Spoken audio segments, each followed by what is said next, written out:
श्री स्वामी समर्थ. तर चला, आज मी देवघरामध्ये कलशाची स्थापना आणि नवगुरुवारचे व्रत करणार आहे. तर आज हा माझा पहिला गुरुवार आहे. तर पहिल्या गुरुवारी स्थापना कशी करायची, पूजा कशी करायची, श्री स्वामी समर्थ नवगुरुवार व्रत आहे, म्हणजे स्वामी व्रत आहे. त्यामध्ये काय वाचायचं किंवा काय नाही, हे सर्व मी तुम्हाला दाखवेलच. पूजा कशी मांडायची. तर चला सुरू करूया मग. ते त्या अंगणामध्ये स्वच्छ अंगण धुवून मी शिवलिंगाची रांगोळी काढायला घेतली. तर तुम्ही बघू शकता, 5 डॉट समोर, 5 डॉट खाली अशी ही शिवलिंगाची पिंड म्हणजे शिवलिंग मी तयार केलं रांगोळीतून. आणि ते कलर भरल्यावर इतकं सुंदर दिसतं, ते बघू शकता तुम्ही. तर हे बघा, मी इथे ब्ल्यू कलरचा कलर भरला. तुम्ही ब्लॅक कलर पण इथे टाकू शकता. तर आज हे महाशिवरात्री स्पेशल रांगोळी आणि साधी आणि सोप्या पद्धतीची आहे. तर चला, आज आहे नवगुरुवारचं व्रत, माझा पहिला गुरुवार. तर हे व्रत कसं करायचं, याचं महत्त्व काय आहे ते मी तुम्हाला नक्की सांगेन. अंगणात रांगोळी काढल्यानंतर मी तुळशीपुढे पण एक छान छोटंसं स्वस्तिक काढलं. त्यानंतर मी 5 पाने विड्याची म्हणजेच नागवेलीचं वेल, जे मी तुम्हाला मागच्या ब्लॉगमध्ये दाखवलं होतं, ते हेच. म्हणजे अशा पद्धतीने मला हे स्वामीच्या रूपात मिळालेलं झाड आज मला स्वामीच्याच व्रतासाठी ते कामी पडलं. तर हे मी 5 पानं तोडून घेतले, स्वच्छ धुवून घेतले, कारण ते कलशावर आज मी कलशाची पण स्थापना करणार आहे त्याकरिता. तर मग हा लाल कलरचा आसन मी चौरंग पाटावर तो टाकला. चला, मी तुम्हाला सांगते याचं महत्त्व. आधी सर्वप्रथम मी कलशाला भरून घेतलं, स्वच्छ धुवून घेतला. त्यानंतर अक्षता टाकल्या, 1 रुपयाचं नाणं टाकलं, 1 सुपारी टाकली. त्यानंतर हळद कुंकू टाकलं आणि 1 फूल टाकलं. ठीक आहे. ही विड्याची पाने मी स्वच्छ धुवून घेतली. तर मी अशी ठेवते त्यांना.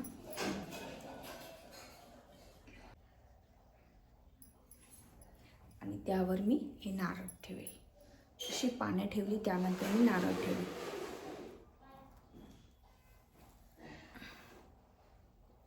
नारळ सरळ आहे की उलट आहे माहीत नाही मला, पण मी ठेवत नाही.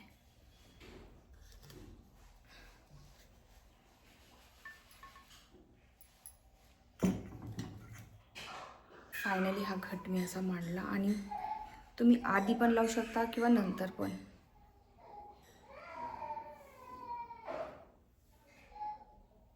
असं स्वस्तिक काढून घ्यायचं.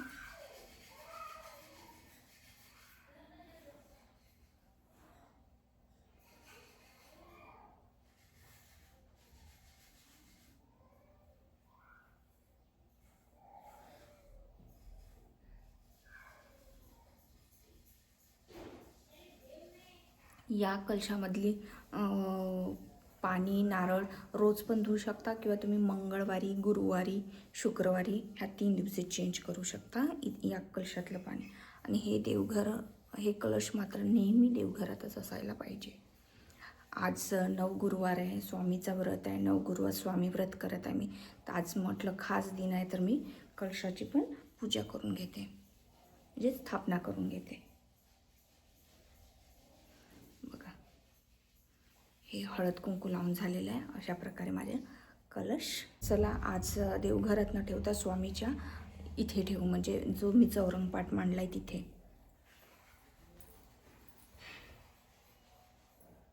कलश मांडतो त्यामध्ये काही कलश असाच नसते ठेवायचा. यामध्ये तांदूळ ठेवून त्यावर कलश ठेवायचा.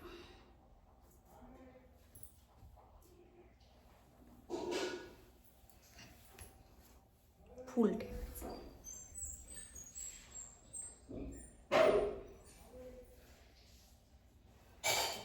व्रत करताना तुम्हाला एक लक्षात घ्या, तुमच्या घरात जी मूर्ती असेल किंवा फोटो असेल तो ठेवू शकता. माझ्याकडे दोन्ही आहे, म्हणजे मूर्ती पण आहे, फोटो पण आहे, ते मी ठेवणार.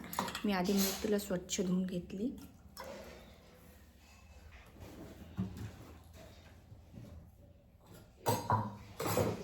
आजच्या दिवशी अभिषेक पण घालतात स्वामीला, पण मला इतका वेळ नसल्यामुळे मी मूर्ती धुवून त्याला छान प्रकारे असं अष्टगंध लावून घेतलं स्वामीला.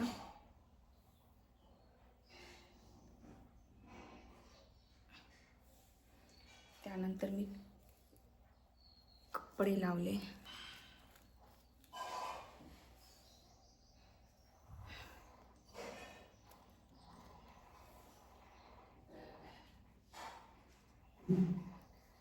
हे माझे स्वामी तयार झाले.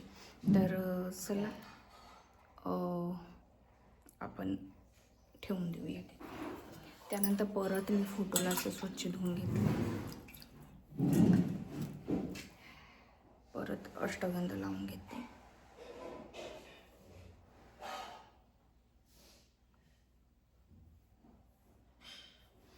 हे बघा स्वामी तयार. माझे कपडे लावून घेते.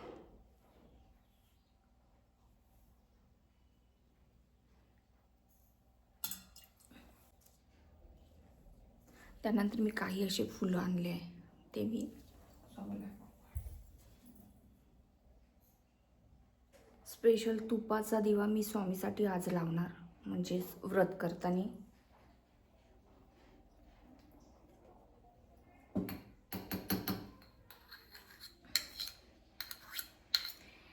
हे व्रत केल्याने आपल्या इच्छा, आपली मन शांती, समाधान या गोष्टी आपल्याला म्हणजे 100% त्याचा लाभ होतोच. तर हे व्रत करा. मी तुम्हाला सांगते की हे व्रतमध्ये काय वाचायला पाहिजे.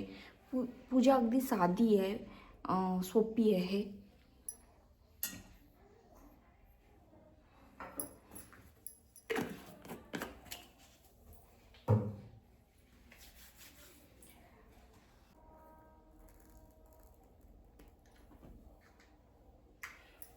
बघू शकता मी हा साधा दिवा तेलाचा जो मी नेहमी ठेवते देवघरामध्ये इथे ठेवते. आणि धूप लावून ओवाळून घेते.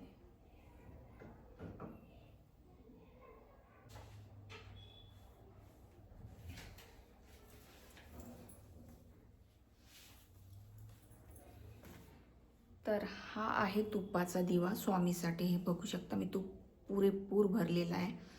तर आपण हा स्वामीजवळ ठेवूया.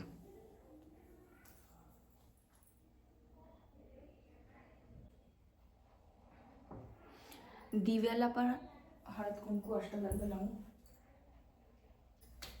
चला आता पूजेची तयारी झालेली आहे. मी तुम्हाला दाखवेलच की कशा प्रकारे पूजा, म्हणजे मी पूजाची मांडणी केली. अगदी साधी आणि सोपी केली आहे.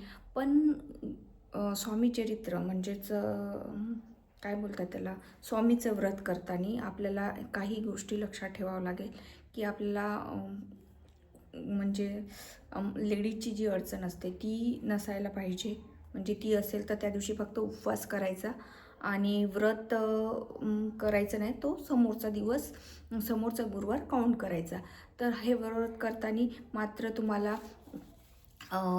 स्वामी चरित्र समर्थाचे व्रत म्हणजेच त्यांचं महात्म्य वाचायला पाहिजे. महात्म्य आणि इथेच असते नामावली, इथे शेवटी असते अष्टोत्तर शतनामावली. श्री स्वामी समर्थ अष्टोत्तर शतनामावली. महात्म्यानंतर हे वाचायचं शतनामावली आणि महात्म्य वाचायचं. म्हणजेच हे 9 गुरुवार स्वामीचे फलदायक असतात. तुमच्या इच्छा आकांक्षा सर्व पूर्ण होतात. तर चला आता आपण ह्या पोथीची पूजा करून घेऊया. आधी अष्टगंध लावून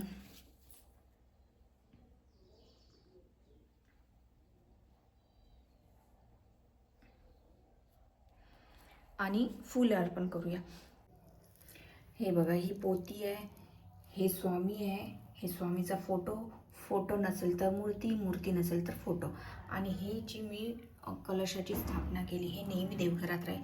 तर या प्रकारे स्वामी व्रत करायचं आहे.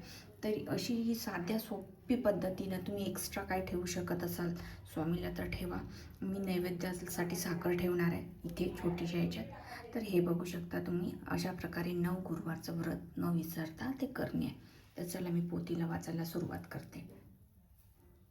बघू शकता तुम्ही मी इथे साखरेचा नैवेद्य ठेवलेला आहे. इथे स्वामी, तुपाचा दिवा, ही माझी पोथी आणि इथे धूप दीप लावून आणि आपण पूजा करताना आधी सुरुवात मात्र कोणतीही पूजा करताना स्वामी स्तवनने केली पाहिजे.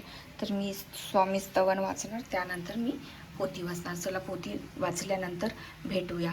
हे व्रत पुरुष पण करू शकतात, महिला पण करू शकतात आणि छोटे मुलं पण करू शकतात, ज्यांना वाचता येतं ती पोथी.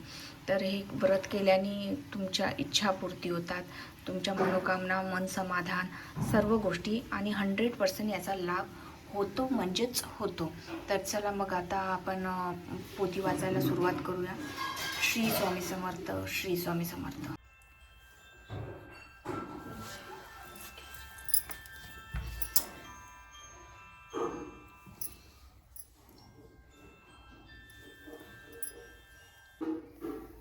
श्री स्वामी समर्थ. आता माझी पोथी वाचून झाली आहे. ही पोथी तुम्हाला कुठेही केंद्रामध्ये, स्वामी दरबारात किंवा कुठेही मार्केटमध्ये, बुक डेपोमध्ये अवेलेबल राहील. तर श्री स्वामी समर्थ. तर माझा आज पहिला गुरुवार संपन्न झाला. भेटूया नेक्स्ट गुरुवारी.